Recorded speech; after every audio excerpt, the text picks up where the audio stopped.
Hello, everyone. Today I'll be going over our research paper in a more concise manner. Our paper mainly focuses on the most common color errors and solutions to this problem. So, this was the first question that we endeavored to answer, and one of the most common errors is inaccurate device calibration. Every device is unique and has its own special characteristics. For example, one device can be used for input colors, and another device can be used for output colors. So, at some point during print production, the color may change because of the use of different devices. Another error is incorrect ICC profiles during color space conversions. A common mistake would be picking a color space after production begins. It's far better to pick a color space or an ICC profile before production begins. This way, the printers can know what range of colors they'll be working with.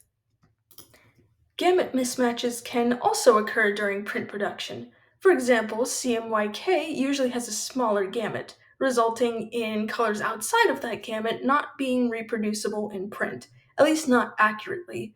They'd be brighter and more saturated by comparison.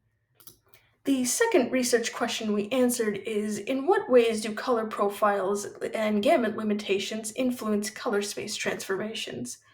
One of the ways is a mismatch in gamut size between digital and print devices.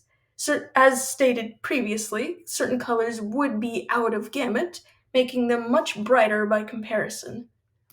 Spot color reproduction is another way that color space transformations can be influenced. One good example would be using Pantone colors. Pantone colors stay consistent because they use a much wider gamut, which allows more colors to be found within the gamut, which therefore means that colors can stay true to themselves. Mapping the color device capabilities through the profile connection space, aka the PCS, can also influence color space transformations. This process would allow for more predictable results when it comes to color mapping. Color profiles can connect devices via a shared reference space to ensure consistent color reproduction across different devices. This process allows colors to travel from one color space to another, maintaining their fidelity. The final question we answered is: what strategies and technologies can help maintain color fidelity? There are many algorithms and methods that can help with this. One of them is called Pillow. This is essentially an algorithm that allows color conversion between two different color spaces. This approach allows colors to maintain their hue as they travel from one color space to another. This feature is especially useful when multiple devices are being used, and especially if said devices are using different color spaces. The Retinix algorithm is another way to maintain color consistency.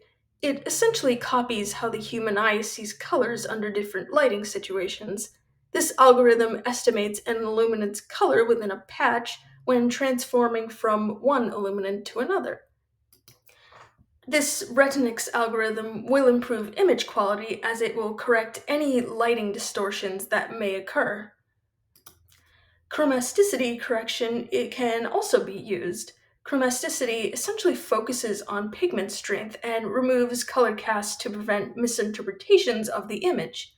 This process would particularly be useful for printing because, much like the Retinix algorithm, it essentially neutralizes the image. Our research paper concluded that device calibration, incorrect ICC profiles, and mismatched gamuts can all cause color error. These are problems designers and printers must look out for. However, there are algorithms and other methods that can solve this problem by focusing on lighting, color spaces, and pigment strength.